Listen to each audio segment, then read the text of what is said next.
Why, the wickets are still standing, so you're getting irritated? Don't take Chennai wickets, okay? You're a big MS Dhoni fan. Yes. Sourav Ganguly brought some victories to us and brought a new spirit and of competitiveness. Dhoni brought a certain kind of calm and control. I think he did a great job for the country.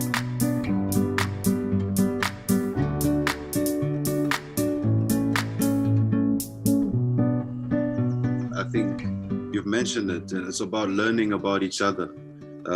Taking it back to what we talked about right in the beginning, about you exploring the native Indians' culture and bringing awareness to it. And that's how we learn about each other. And as humans, we learn that we just all want to get along. So that's actually very liberating. How would you say one can liberate their minds, especially when they are in, I mean, we've been in a bubble. I'm going to be quite specific to sport. You know, when you are in a bubble, we tend to forget, or we tend to get a bit irritated now that we can't actually… Why, the wickets are still standing, so you're getting irritated? Sometimes, you know. Somebody is very happy. Somebody is very happy the wicket is not falling. I'm happy that they are falling, trust me.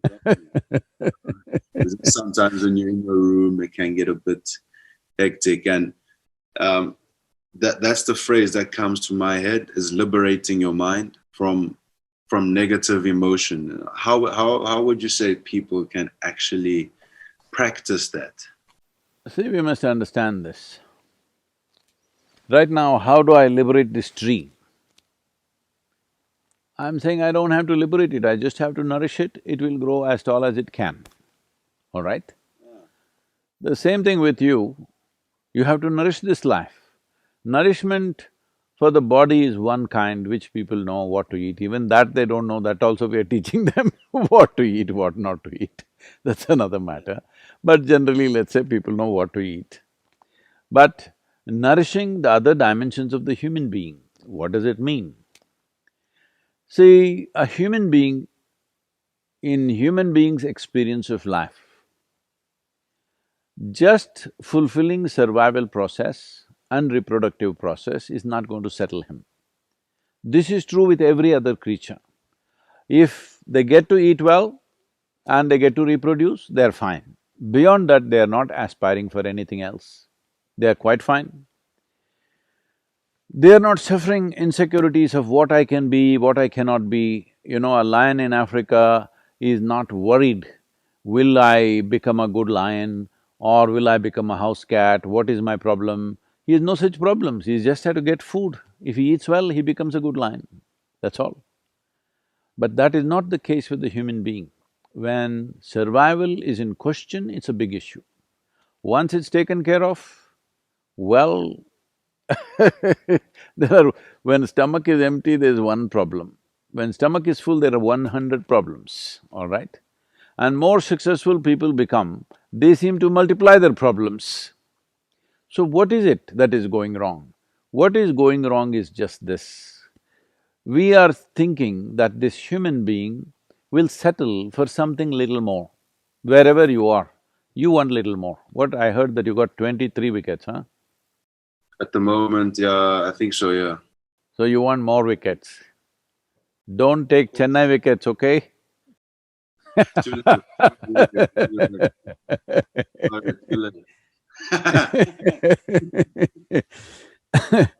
You're a big you're a big MS Dhoni fan.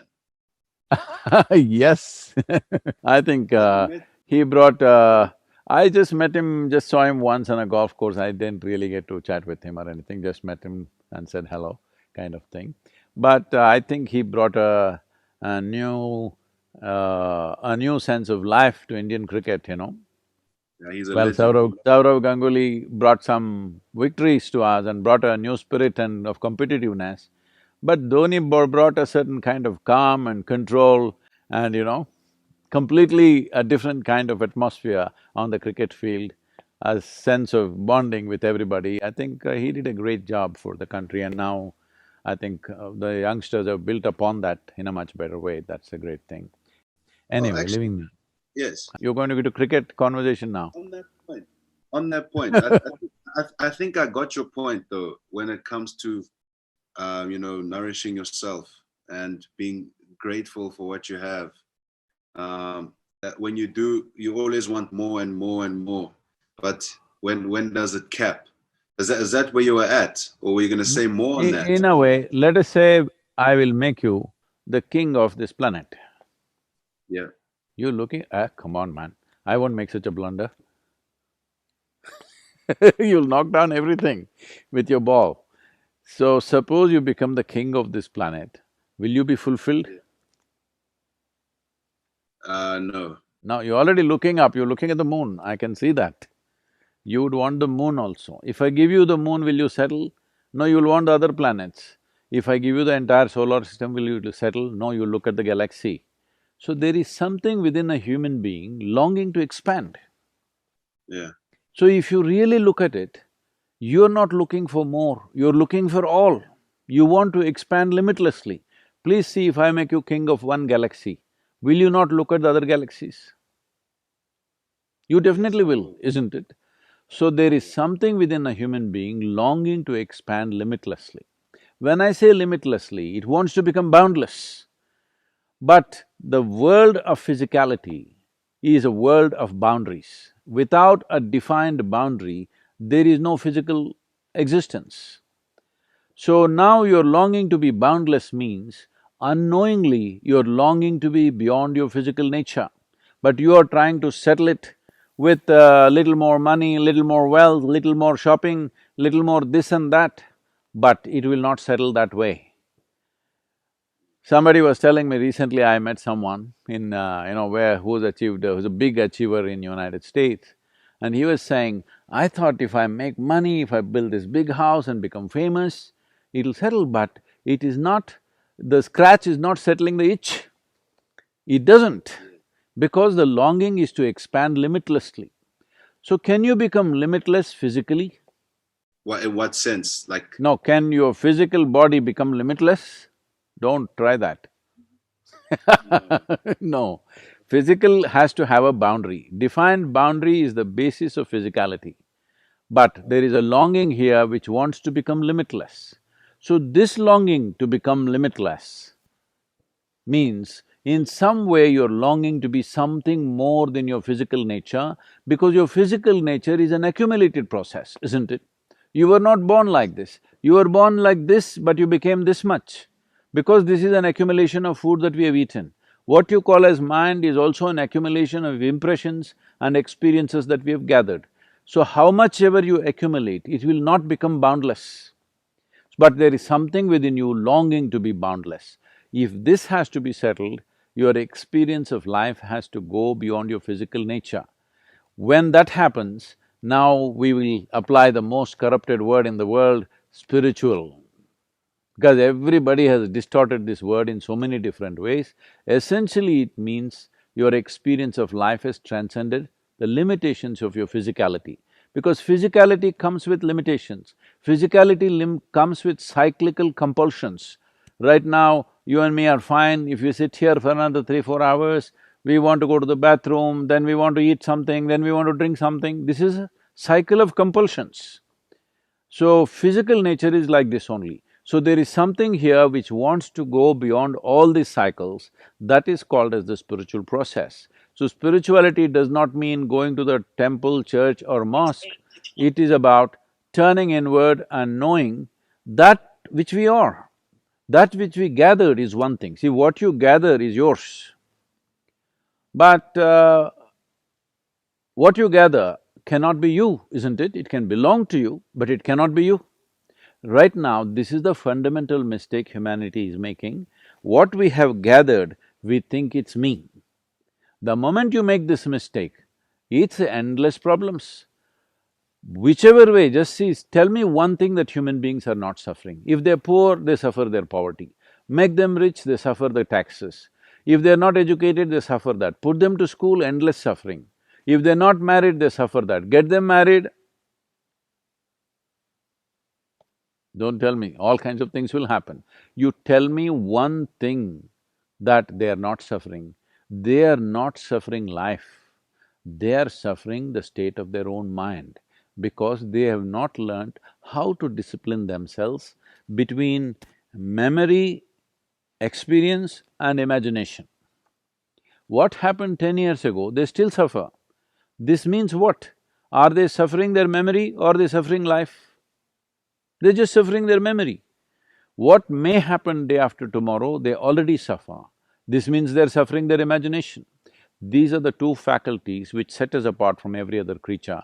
We have a very vivid sense of memory and a fantastic sense of imagination. This is what makes human beings very different from every other creature, but that is what they're suffering.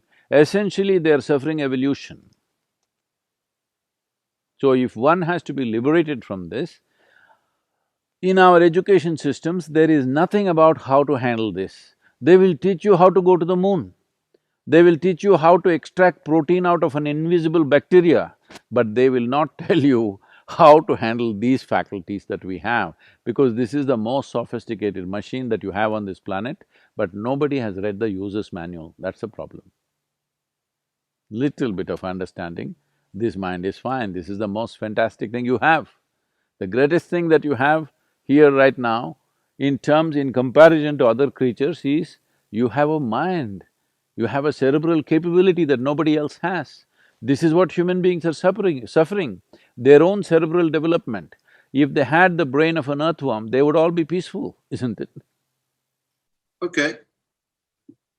With that being said, I think I've got one final question. And that question would be, how would you put that into practice? See, the important thing is one's identity. There is a whole structure, I could send that video to you about how the mind is, the different parts of the mind, how to do this. But the simple thing, to put it very simply, is this: what are you identified with? Suppose right now you're identified with your game, you're playing the game. So you think you're a cricketer, you breathe cricket, you like cricket, everything cricket is happening in your head. Let's say tomorrow we wiped out your memory and we gave you football. And now you think, I'm a football player, football player. Now in your dream also, only football will bounce, not the cricket ball. So now you think, I'm South African. Now everything works around that. Now you think you're a particular race or religion or whatever. Every identity that you take on, your mind will work only to protect that. Your intellect will essentially function only to protect that. This is why, like I was saying yesterday, I was at Martin Luther King's memorial. Why do people get to do such horrible things? Because they're identified with something and it makes it all look good. When such things were being done, because it's not one or two people doing some evil, it's a whole population doing it, a whole generation of people doing it, all right? So that can only happen because you fixed an identity which makes you feel it's all good. So in the name of your country you can kill, in the name of your religion you can kill, in the name of your race you can kill, in the name of your caste, creed, whatever other nonsense you identified with, you can kill, all right? This is simply because you're identified with something which is limited, but something within you is longing to become boundless.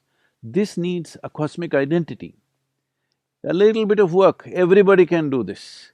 That if you just breathe consciously, you understand your lung is not just here, it's the entire bubble of atmosphere is your lung, isn't it? Hello?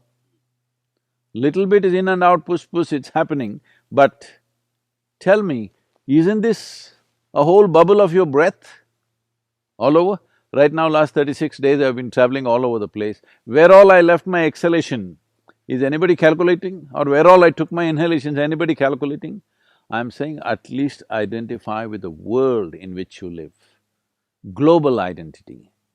Well, you can have smaller identities of nationality, race, community, family, it's all fine. But the fundamental identity has to be much larger than what you can see. Globe used to be a wonderful thing at one time, but now everybody can see the in and out of it. So I would say a cosmic identity is best. Your identity should be such that in your experience it is limitless. Once you take on an identity like this, your mind is not a problem at all. Because once you are not identified with anything that you can see here, believe me, if you sit here, you will sit like me without a single thought on your mind. Nothing happening in my head, empty. Yeah. No, that's very interesting. I guess that's why you have a lot of people, indigenous people, or Africans who believe in a god. They don't know what this god is, but they believe in a god. You got people in India, they believe in many different gods. No, we create them, huh?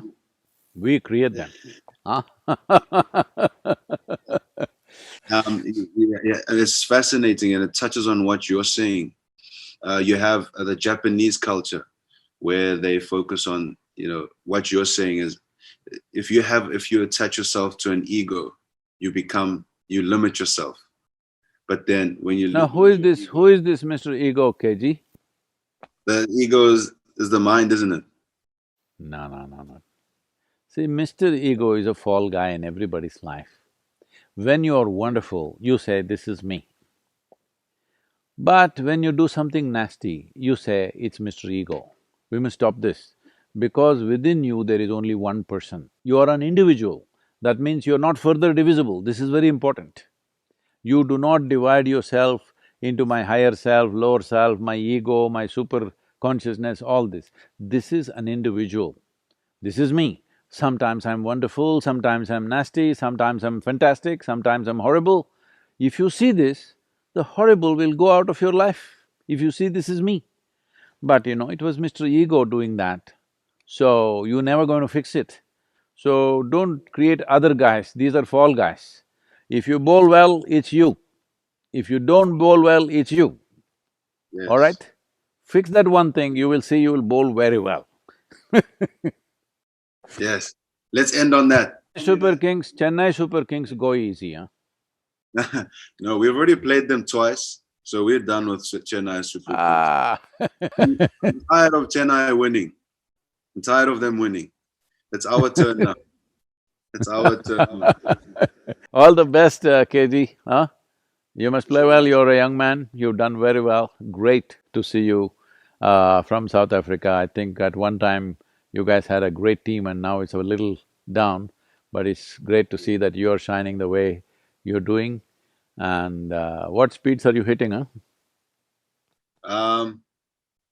Around the 140 to 150. Oh, that's great. That's great. And what you're doing, swinging this way, that way, I've not seen you play, man.